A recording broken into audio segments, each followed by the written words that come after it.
Victoria Chen stared at the embossed invitation on her mahogany desk, the gold lettering seeming to mock her with every glance. Annual Charity Gala. Black tie, +1 expected. She was 40 years old, the youngest female CEO in her industry, and for the 4th year running, she would be attending alone while everyone else brought their partners. Her late wife, Amanda, had lived for these events. She'd been gone for 3 years now, taken by cancer that had ravaged their lives like wildfire. Their daughter, Sophie, had been only 4 years old then. Now she was 7, with her mother's dark curls and the same fierce intelligence that burned in her brown eyes. Victoria had tried dating. Well-meaning friends had set her up. Professional matchmakers had called. She'd downloaded apps, gone to mixers, forced herself to smile through awkward coffee dates with women who were perfectly nice, but felt entirely wrong. She couldn't bring herself to introduce any of them to Sophie. Couldn't risk bringing someone into their daughter's life who might leave, who might create another void in a heart that had already lost so much. And honestly, she wasn't ready either. The grief had dulled to something manageable, but her heart still felt locked away, like she'd buried the key alongside Amanda and couldn't remember where. Still, this gala mattered. Her company was the primary sponsor. Showing up alone again would mean another night of pitying looks and uncomfortable conversations about her personal life, whispered speculation about whether she'd ever move on. It was exhausting being everyone's tragedy. That's when her assistant, Patricia, had mentioned the service. Professional companions for events, Patricia had explained carefully, setting a discreet business card on Victoria's desk. It's not what you might think. These are educated, articulate people who accompany clients to social functions. No pretense of romance, just someone to stand beside you so you don't have to face the wolves alone. Victoria had been skeptical. It felt artificial, dishonest somehow. But Patricia, who'd been with her for 15 years, had been gentle in her insistence. Ms. Chen, it's not about pretending anything. It's about having support in a difficult social situation. Think of it as hiring someone to help you through the evening, the same way you'd hire anyone for any other professional need. You deserve to enjoy the event your company is hosting, not spend it dodging personal questions and managing other people's discomfort with your grief. So she'd made the call. The service had been professional, discreet. They'd assured her they would provide an appropriate companion, someone polished and comfortable in formal settings. Nothing more, nothing less. Now, standing in her bedroom adjusting the bow tie of her custom tuxedo in the mirror, Victoria wondered if she'd made a mistake. But it was too late to back out. The doorbell would ring any moment. "Mom!" Sophie's voice called from downstairs. "Someone's here." Victoria took a deep breath and descended the curved staircase of their brownstone. Through the tall windows, the evening light was turning golden, casting warm shadows across the marble entryway. When she reached the bottom of the stairs, she saw her daughter standing near the door in her favorite purple dress, the one with the tulle skirt that made her feel like royalty. She'd insisted on dressing up because Mommy's friend is coming. And there, standing in the doorway, was the woman from the service. She was younger than Victoria had expected, perhaps in her early 30s. She had long auburn hair that fell in soft waves past her shoulders, and she wore an elegant emerald dress that was sophisticated without being ostentatious. But what struck Victoria, what made her pause mid-step, was the woman's smile. It was warm and genuine as she looked at Sophie, and there was a kindness in her green eyes that couldn't be manufactured. "You must be Sophie," the woman said, crouching down to the little girl's level. "My name is Elena. Your mom asked if I'd go with her to a party tonight. And I have to say, you look absolutely stunning in that dress." Sophie beamed. "It's purple. That's my favorite color. What's yours?" "Well," Elena said thoughtfully, "I've always loved teal, like the ocean on a really clear day. But purple is wonderful too. It's the color of creativity." "That's what my art teacher says," Sophie exclaimed, delighted. Victoria found herself standing there, momentarily forgotten, watching this exchange. There was something about the way Elena spoke to Sophie, not talking down to her, but engaging with her as a person, that reminded Victoria of how Amanda used to be with their daughter. "I'm Victoria," she said finally, stepping forward. "Thank you for coming." Elena stood and extended her hand. Her handshake was firm, but gentle. "Elena Morrison, it's good to meet you." "Are you Mommy's girlfriend?" Sophie asked with the directness only children possess. Elena's smile didn't falter. "No, sweetheart. I'm just a friend who's going to keep your mom company tonight at her work party. Sometimes adults like to have a friend with them at fancy events, just like you probably like having friends at birthday parties." "Oh," Sophie said, processing this. "That makes sense. Mommy doesn't have very many friends anymore. Not since Mama went to heaven." The words hung in the air. Victoria felt her throat tighten, but Elena's expression remained kind and understanding, without pity. "Well, then I'm glad I can be her friend tonight," Elena said softly. The housekeeper, Mrs. Rodriguez, appeared from the kitchen. She was a grandmother figure who'd been with the family since before Amanda's death, and she'd helped raise Sophie in the years since. "All right, my little one," Mrs. Rodriguez said. "Come on, Sophie. Let your mom and Miss Elena go to their party. We have a movie to watch and popcorn to make." "Can Elena stay just a little bit first?" Sophie asked. "I want to show her my drawings."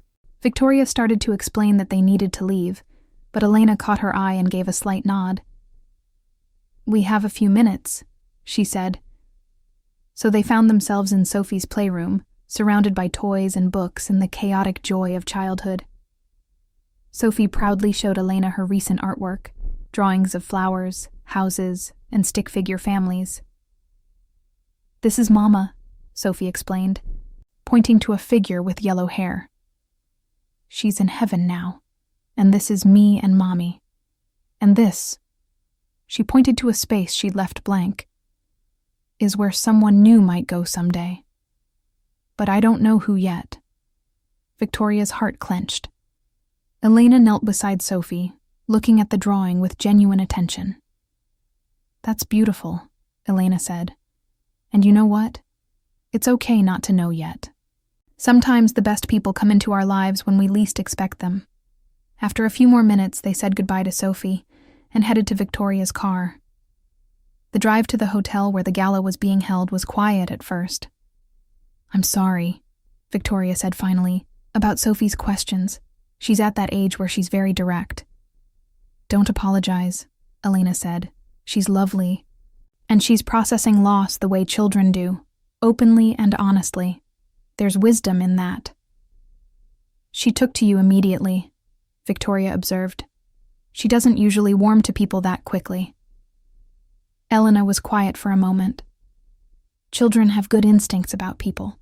They haven't learned to pretend yet." "Can I ask," Victoria said cautiously, "how you ended up doing this work?" "The companion service, I mean, if that's not too personal." Elena looked out the window at the city passing by. "It's not too personal. I was a teacher for several years, elementary school.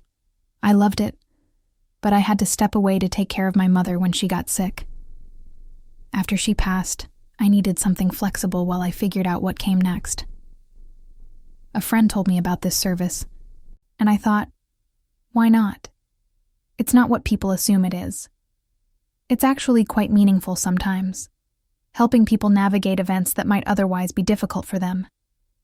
I'm sorry about your mother." "Thank you. It was 2 years ago. She had ALS, and at the end she couldn't speak anymore. But I'd sit with her every day anyway because love doesn't need words." Victoria felt something shift inside her at the woman's quiet strength.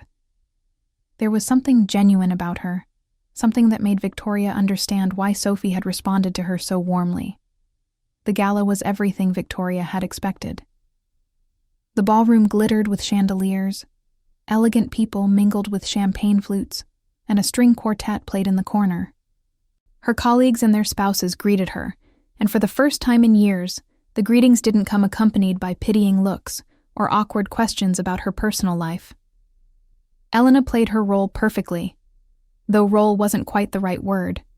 She was simply herself, graceful, intelligent, able to hold conversations about art and business and life with equal ease. She didn't pretend to be Victoria's girlfriend or date. When people asked, she simply said she was a friend accompanying her. And somehow that simple honesty made everything feel less artificial. During dinner, seated at a table with other executives and their partners, Elena charmed everyone with her stories about her teaching days, about the funny things children say and do, about the wisdom that comes from spending time with young minds. "You must miss it," one of the wives said. "Teaching, I mean." "I do," Elena admitted. "But I learned something important while caring for my mother. Sometimes life takes us on unexpected detours, and we have to trust there's a reason. Maybe I'm meant to do something different now, or maybe I'll return to teaching with a new perspective. I try not to rush the journey." Victoria found herself studying Elena as she spoke. There was a peace about her, an acceptance of life's uncertainties that Victoria envied. She'd been so focused on controlling everything since Amanda's death, on maintaining stability for Sophie, that she'd forgotten how to just let things unfold. After dinner, during the dancing portion of the evening, Elena excused herself to make a call checking on a friend. Victoria stepped out onto the terrace, needing a moment of quiet. She was standing there, looking at the city lights spread below, when her phone rang. It was Mrs. Rodriguez. "I'm sorry to disturb you, Ms. Chen, but Sophie is asking for you. She can't sleep and she's getting upset." Victoria's heart sank. This had been happening more frequently lately. Sophie's anxiety at bedtime, her fear that Victoria wouldn't come home. "I'm on my way," she said. She found Elena inside and explained the situation. "I'm sorry. I need to go. I can have my driver take you home and send your payment through." "Don't be silly," Elena said. "Let me come with you. I'd like to say goodnight to Sophie anyway." Victoria started to protest, but something in Elena's expression stopped her. It wasn't pity. It was simply kindness.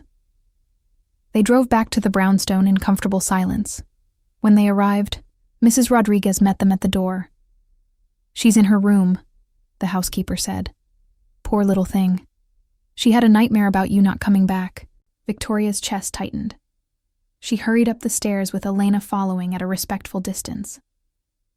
Sophie was sitting up in bed, her eyes red from crying. When she saw Victoria, she burst into fresh tears. "Mommy, I had a bad dream that you went away like Mama did." Victoria gathered her into her arms, holding her tight. "I'm here, baby. I'm right here. I will always come back to you. Always." "But what if you don't?" Sophie sobbed. "What if something bad happens?" Victoria looked up and saw Elena standing in the doorway. Their eyes met, and in that moment, something passed between them. An understanding, perhaps, of how grief lingers, how loss teaches us to fear loving again. Elena stepped into the room, her voice gentle. "Sophie, can I tell you something?" Sophie looked up, sniffling. "When I was little," Elena said, sitting on the edge of the bed, "I used to worry about the same thing. I was so scared something would happen to my mom or dad. And you know what my grandmother told me?" "What?" Sophie asked. "She said that worrying is like sitting in a rocking chair. It gives you something to do, but it doesn't get you anywhere. She said instead of spending our time worrying about bad things that might happen, we should spend our time being grateful for all the good things we have right now." "But bad things do happen," Sophie said, her voice small. "My mama died."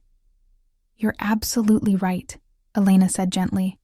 "Bad things do happen, and it's not fair, and it hurts. But you know what else is true. Your mom loves you so much. She came home from the party just because you were scared. She takes care of you every single day. And Mrs. Rodriguez loves you. And I bet you have friends and teachers who love you too. All of that love is real right now, in this moment. That's what we can hold on to." Sophie was processing this, her breathing calming. Then she looked at Elena with those serious eyes. "Are you leaving now?" Elena glanced at Victoria, uncertain. "Well, I should probably go home." "Can you stay just a little bit longer?" Sophie asked. "Until I fall asleep?" Victoria expected Elena to make an excuse, to gently extract herself from this unexpected situation. Instead, she looked at Victoria, asking permission with her eyes. "If you don't mind," Victoria said softly. So Elena stayed. She sat in the rocking chair beside Sophie's bed while Victoria lay down next to her daughter. And in a soft voice, Elena began to tell a story. Not from a book, but from her own imagination, about a brave little girl who learned that love is stronger than fear. When the story ended, Sophie was sleeping peacefully, her hand clasped in her mother's. Victoria carefully disentangled herself and gestured for Elena to follow her downstairs. In the kitchen, Victoria made tea while Elena sat at the counter. Mrs. Rodriguez had gone to bed, and the house was quiet except for the whistle of the kettle. "Thank you," Victoria said, handing her a mug. "You didn't have to do that." "I wanted to," Elena said. "She's special, your daughter. She's dealing with something no child should have to deal with, and she's doing it with such courage." "She has nightmares sometimes," Victoria admitted, saying out loud, something she rarely discussed. "About me leaving, about being alone. The grief counselor says it's normal, that children process loss differently than adults, that it comes in waves. It comes in waves for adults too," Elena said quietly. "You think you're okay, and then something small happens, a song, a smell, a moment, and suddenly you're drowning in it all over again." Victoria looked at her, really looked at her, and realized this woman understood loss in a way most people didn't. Not theoretically, but deeply, personally. "Your mother," Victoria said. "When she couldn't speak anymore, when the ALS took that from her, it must have been a kind of loss even before she died." "It was," Elena said. "I grieved her while she was still alive, and then I grieved her again when she actually died. Sometimes I think the first grief was harder, watching her fade bit by bit. But in a strange way, it taught me to be present, to appreciate every moment, even the difficult ones, because they're all we really have." They talked for another hour, sitting in that kitchen drinking tea. They talked about loss and love, about parenting and purpose, about how life surprises us when we least expect it. Victoria found herself sharing things she hadn't told anyone. Her fears about failing Sophie, her loneliness, her uncertainty about the future. And Elena listened, really listened, in a way that made Victoria feel heard rather than judged. Finally, Elena looked at the clock. "I really should go. It's late." "Let me drive you," Victoria said. "You don't have to." "I want to." During the drive to Elena's apartment, Victoria found herself not wanting the night to end. When they pulled up in front of her building, she turned to her. "I should pay you for tonight. The service said I could send it through them, but I'd rather—" "Victoria," Elena said gently, "this night stopped being about the service around the time we met your daughter. You don't owe me anything, but I mean it. Tonight was meaningful to me too. I haven't had this kind of connection with someone in a long time. Thank you for trusting me with your daughter's feelings. Thank you for sharing your story." She reached out and squeezed Victoria's hand, just for a moment, and then she was gone, disappearing into her building before Victoria could protest further. Victoria drove home feeling slightly dazed, her mind replaying the evening. When she got back, she checked on Sophie, who was sleeping peacefully now, and she realized something had shifted inside her, like a door she didn't know was closed had opened. Just a crack. The next morning, Sophie was at the breakfast table, pushing cereal around her bowl when she looked up at Victoria. "Mommy," Can Elena come back? She's probably very busy, sweetheart. But I liked her. She was nice and she made me feel better when I was scared. Victoria knew she should explain that Elena had been hired for the gala, that it was a one-time thing, but instead she found herself saying, I liked her too. Can she stay forever? Sophie asked with the simplicity of childhood, where everything seems possible and nothing is complicated. Forever is a very long time, baby, but maybe she could visit. Maybe we could see her again. Victoria thought about Elena's kindness, about the way she'd stayed when she didn't have to, about the conversation that had stretched into the early morning. Maybe, she said. Let me see what I can do. She called the service first to settle the bill. But when she asked if they could pass along his contact information to Elena, they apologized. We can't give out our companion's information, but if she wants to contact you, she's welcome to. Victoria felt an odd disappointment. She'd missed the chance. But that afternoon, her phone rang. Unknown number. Victoria, it's Elena. I hope you don't mind. I got your number from the information you provided to the service. I wanted to check on Sophie. How is she today? And just like that, they were talking again. About Sophie at first, but then about other things. Elena mentioned a new art exhibition at the museum. Victoria mentioned that Sophie loved art. Elena said she'd love to take Sophie sometime, if Victoria was comfortable with that, and Victoria found herself saying yes. That first museum visit turned into others. Elena would come on Saturday afternoons, and she and Sophie would paint, or draw, or read together. She never overstepped, never tried to replace Amanda. But she brought light and laughter into their home in a way it hadn't seen since the loss. Victoria found excuses to be around during these visits. She'd work in her study with the door open, suggest ice cream afterward, and slowly, over weeks and months, something grew between her and Elena. Not rushed or forced, but natural, like a plant growing toward sunlight. They took things slowly. Very slowly. Victoria needed to be sure this was right for Sophie. Elena needed to be sure her feelings were genuine. They went on actual dates, dinners, walks, quiet conversations. And each time Victoria felt that door in her heart open a little more. One evening, 6 months after that first gala, Victoria and Elena were sitting on the back porch while Sophie played in the yard, chasing fireflies in the gathering dusk. I need to tell you something, Victoria said. Elena looked at her, waiting.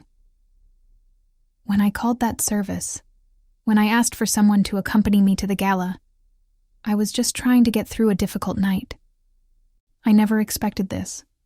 Any of this. Neither did I, Elena said softly. But here we are. And I find myself thinking about you constantly.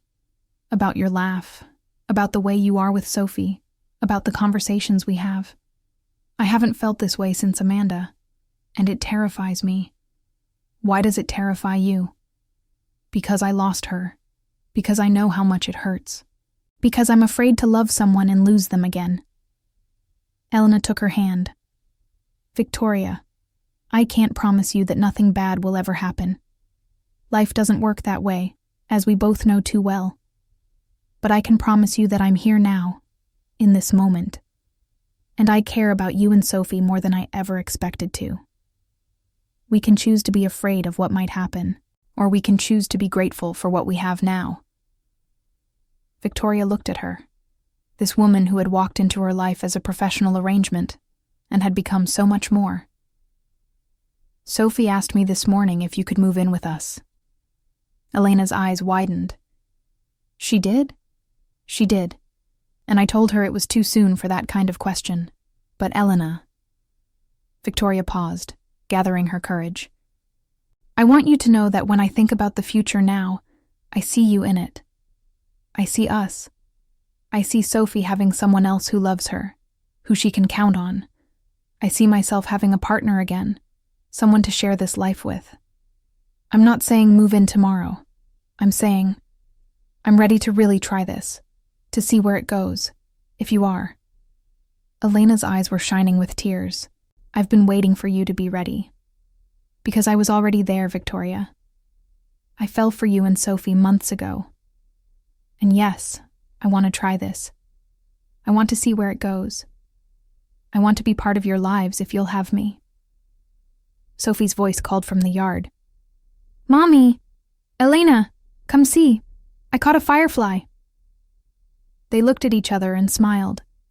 Then they stood, hand in hand, and walked toward the little girl who had, in her own innocent way, brought them together.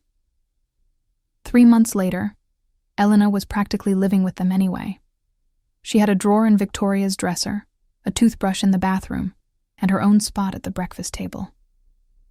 Sophie had stopped asking if Elena could stay forever, because Elena was always there. Not officially moved in, but present in a way that felt permanent. One Saturday morning, Victoria woke to find Sophie standing by the bed, her serious face studying them both. Elena was still asleep beside her, her auburn hair spread across the pillow. Mommy, Sophie whispered. Can we talk? Victoria slipped out of bed carefully, not wanting to wake Elena, and followed Sophie to her room. What is it, baby? Sophie climbed onto her bed and patted the space beside her. When Victoria sat down, Sophie took her hand. I love Elena, Sophie said simply. I know you do, sweetheart. She loves you too. Is she going to be my other mommy? Victoria's breath caught. They hadn't talked about this explicitly with Sophie yet. They'd been taking things day by day, letting Sophie adjust at her own pace. Would you want her to be? Victoria asked gently. Sophie nodded seriously. But I don't want to forget Mama. Will Mama be sad if I have another mommy? Victoria pulled Sophie into her lap, tears stinging her eyes. Oh, baby, your Mama loved you so much. And I absolutely know, that wherever she is, she wants you to be happy. She wants you to be loved. Having Elena in our lives doesn't mean we forget Mama. It means we're letting our family grow. Love doesn't replace love, Sophie. It adds to it. Like how I loved Mama, and I love you, and now I love Elena too. Exactly like that. Then I want Elena to stay forever, Sophie said firmly. Can she live with us for real? Not just sometimes? Victoria smiled through her tears. I think we should ask her together. What do you say? They found Elena in the kitchen, making pancakes in one of Victoria's old t-shirts. She looked up when they entered, and her smile faltered when she saw their expressions. Everything okay? Sophie walked right up to her and took her hand. Elena, will you move in with us? Like, forever and ever? And be my other mommy? Elena's eyes widened, and she looked at Victoria over Sophie's head. Victoria nodded, smiling. Because, Sophie continued, not waiting for an answer. Mommy says love doesn't replace love. It adds to it. And I love you. And you make Mommy happy. And you make the best pancakes. And you read voices for all the characters in books. And you're not scared of spiders like Mommy is. And yes, Elena said, her voice thick with emotion. She knelt down to Sophie's level. Yes, I would love to move in with you. Forever and ever. Sophie threw her arms around Elena's neck. Yay, over their daughter's head, because Sophie was theirs now, both of theirs. Victoria and Elena's eyes met. In that look was everything. Gratitude, love, fear, hope, and the courage to try again. The moving process took 2 weeks. Elena didn't have much. A teacher's salary, and then caregiving hadn't left room for accumulation. But what she did have, she brought thoughtfully. Books for Sophie's shelves, art supplies for their creative afternoons, photos of her mother, which she placed on her nightstand beside Victoria's picture of Amanda. They would have liked each other, Victoria said one night looking at the photos. I think so too, Elena agreed. Amanda raised an incredible daughter, And she chose an incredible partner. I see her in everything good about your family. Our family, Victoria corrected gently. Our family, Elena repeated, smiling. Sophie insisted on helping Elena unpack everything. She designated spaces for Elena's things with the seriousness of a tiny interior designer. Your books go here, next to Mommy's. Your coffee mugs go in this cabinet. Your favorite blanket goes on the couch for movie nights. The first morning after Elena had officially moved in, Victoria woke to find Sophie squeezed between them in bed, her face peaceful and content in a way Victoria hadn't seen since before Amanda's death. She snuck in around midnight. Elena whispered, I hope that's okay. She said she wanted to make sure we were both really here. It's more than okay, Victoria said. Work became easier. Where Victoria had once struggled to balance single parenthood with running a company, now she had a partner. Someone who could pick Sophie up from school when meetings ran late. Someone who could handle dinner when she was traveling. Someone who cared about Sophie's day as much as she did. But it wasn't just practical. It was the small moments. Elena leaving encouraging notes in Victoria's briefcase before big presentations. Victoria, surprising Elena with art supplies for a project she'd mentioned wanting to try. The three of them dancing in the kitchen while making dinner. Sophie's artwork now featuring 3 stick figures instead of 2, and a blank space. 6 months after Elena moved in, they were having dinner when Sophie asked, Can Elena adopt me? So she's my mommy for real? Not just like my mommy, but really. Victoria and Elena exchanged glances. They'd talked about this privately, about making their family legal and official, but they hadn't wanted to rush Sophie. Is that what you want? Elena asked carefully. Yes, Sophie said firmly. I want it to be official, like how Mommy and Mama got married. I want us all to match. Match how? Victoria asked. Like I want the same last name. I want it so if something happens at school, they call both of you. I want teachers to know I have 2 mommies.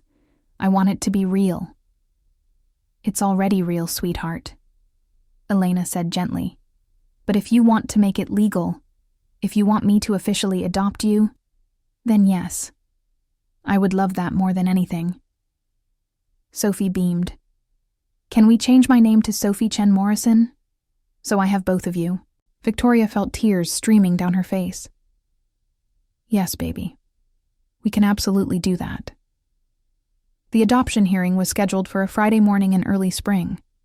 Sophie wore her favorite purple dress, the same one she'd worn the night Elena first arrived, because she insisted it was lucky. In the judge's chambers, Sophie sat between her mothers, holding both their hands. The judge, a kind woman in her 60s, smiled at the little girl. Sophie, do you understand what adoption means? It means Elena will be my mommy forever, Sophie said confidently. Like how Mommy is my mommy because she had me, and Mama was my mommy because she loved me, and now Elena gets to be my mommy because we choose each other. The judge's smile widened. That's exactly right. And you want this? Yes, Sophie said. I want Elena to be my mommy forever and ever. And I want my name to be Sophie Chen Morrison, so everyone knows we're a family. And Elena, the judge said, turning to her, do you understand the responsibilities you're taking on? The commitment you're making? Elena squeezed Sophie's hand. I do, Your Honor. This child has changed my life in ways I never expected. I came into her life by chance, but I'm staying by choice. I promise to love her, support her, encourage her, and be there for her no matter what. She already has a mother in heaven who will always be part of who she is. I'm not replacing Amanda. I'm adding to Sophie's story, to her family. And I'm honored beyond words to do that. And Victoria, as Sophie's biological mother and legal guardian, you consent to this adoption? I do, Your Honor. Elena has been an incredible partner and an amazing parent to Sophie. Our family is stronger, happier, and more complete with her in it. The judge signed the papers with a flourish. Then it's official. Elena Morrison, you are now the legal parent of Sophie Chen Morrison. Congratulations to all of you. Sophie threw her arms around Elena's neck, and Victoria wrapped her arms around both of them. They stood there in the judge's chambers, the three of them holding each other, and Victoria felt something she hadn't felt in years. Wholeness. They got married in their backyard on a Saturday evening in June, surrounded by close friends and family. It was small and intimate, about 50 people, with lights strung through the trees and flowers everywhere. Sophie was the flower girl, of course, and she took her role very seriously, scattering petals with great concentration. She wore a purple dress naturally, with a crown of flowers in her dark curls. Victoria wore a white tuxedo, elegant and sharp. Elena wore a flowing cream-colored gown that caught the evening light. They'd written their own vows. Elena went first, her voice steady despite the tears on her cheeks. Victoria, 3 years ago, you called a service looking for someone to help you through a difficult evening. You got me, someone who was also trying to figure out where life was taking her. But what you gave me was so much more than a job. You gave me a family. You gave me purpose. You gave me a daughter who teaches me something new every day about courage and love. You gave me a partner who inspires me to be better. I promise to stand beside you through everything life brings. I promise to be the best parent I can be to our daughter. I promise to honor Amanda's memory and the foundation she built with you. And I promise to love you today and always for exactly who you are. Victoria's hand shook as she held Elena's. Elena, I spent 3 years locked away in grief, afraid to open my heart, because I knew how much it hurt to lose love. But our daughter, in her wisdom, saw what I couldn't. She saw that you were kind, that you were genuine, that you were safe. And slowly, you taught me that loving again doesn't betray the love I lost. You taught me that my heart was big enough for both, to honor what was and embrace what is. You've given Sophie laughter and art and stories. You've given me partnership and passion and peace. You've given our family a future I didn't think was possible. I promise to choose you every day. I promise to build a life with you that honors where we've been and celebrates where we're going. I promise to love you with my whole heart, for all of my life. When they kissed, Sophie cheered louder than anyone, jumping up and down and shouting, "That's my mommy's." At the reception, Sophie gave a toast, standing on a chair to reach the microphone. "Hi everyone, I'm Sophie Chen Morrison, and these are my mommies. I used to have one mommy, Mama Amanda, but she died when I was little. I was really sad, and Mommy was really sad. And then Elena came to our house for a party, and she was nice to me, and she wasn't scared to talk about Mama. And now I have 2 mommies again, and it's the best. Elena makes really good pancakes, and she does funny voices when we read books. And Mommy still makes the best grilled cheese, and she's really good at fixing things. And together they make me feel safe. So thank you, Elena, for moving in with us forever." The end. The crowd laughed and cried and applauded. Victoria and Elena pulled Sophie between them, hugging her tight. Later, as they danced under the string lights with Sophie between them, Elena leaned over and whispered to Victoria, "Thank you for taking a chance on me." "Thank you for staying," Victoria whispered back. "Thank you for teaching me that it's okay to love again." Sophie looked up at both of them. "Are you guys being mushy again?" "Extremely mushy," Elena confirmed. "Good," Sophie said, hugging them both. "I like when you're mushy. It means you're happy." "We are happy," Victoria said, looking at her wife and daughter. "We're very, very happy." 2 years later, Sophie was 9 years old and in 4th grade. She came home from school with an assignment. Write a letter to someone who changed your life. That evening, she sat at the kitchen table while her mothers made dinner, carefully writing in her best penmanship. "What's your letter about?" Elena asked, stirring pasta. "It's a secret until I'm done," Sophie said seriously. An hour later, she finished and brought the letter to where Victoria and Elena were sitting on the couch. "Can I read it to you?" "Of course," Victoria said. Sophie cleared her throat and began. "Dear Elena, before you came to our house, I had one mommy and a space where someone used to be. Mommy was sad a lot, and I was sad too. I was scared all the time that Mommy would leave like Mama did. I didn't know how to be happy anymore. Then Mommy said a friend was coming to a party with her, and that friend was you. You wore a green dress, and you asked me about my favorite color. You didn't act like it was weird that my mama was dead. You just talked to me like a regular person. And then you kept coming back. You played with me, and read me stories, and taught me to paint sunsets. You stayed when I had nightmares. You helped me understand that loving you doesn't mean I love Mama less. Now you're my mommy too, for real and forever. You make our house full of laughter. You make the best birthday cakes. You help me with my homework even when math is hard. You hug me when I'm sad and celebrate with me when I'm happy. You changed my life because you showed me that families can grow, that love doesn't run out, that it's okay to be happy again even after something sad happened. Thank you for moving in with us forever. Love, Sophie Chen Morrison, your daughter." By the time Sophie finished reading, both of her mothers were crying. "Come here," Elena said, pulling Sophie onto her lap. "That's the most beautiful thing anyone has ever written to me." "It's true," Sophie said simply. "You did change my life." "You changed mine too," Elena said. "Both of you. I was lost, and you gave me a home." Victoria wrapped her arms around both of them.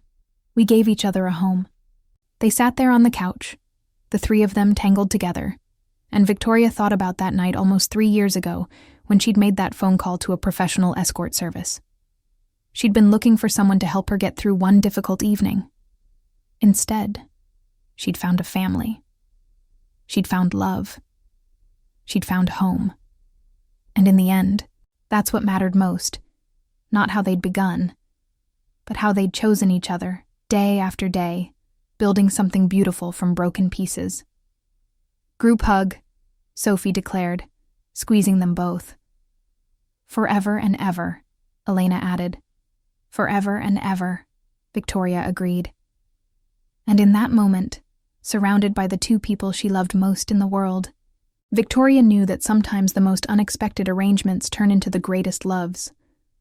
Sometimes you hire someone for one night and they end up staying for a lifetime. Sometimes the thing you think you need turns out to be the doorway to what you've been missing all along. Sometimes, if you're very lucky, a professional arrangement becomes the most genuine love of all.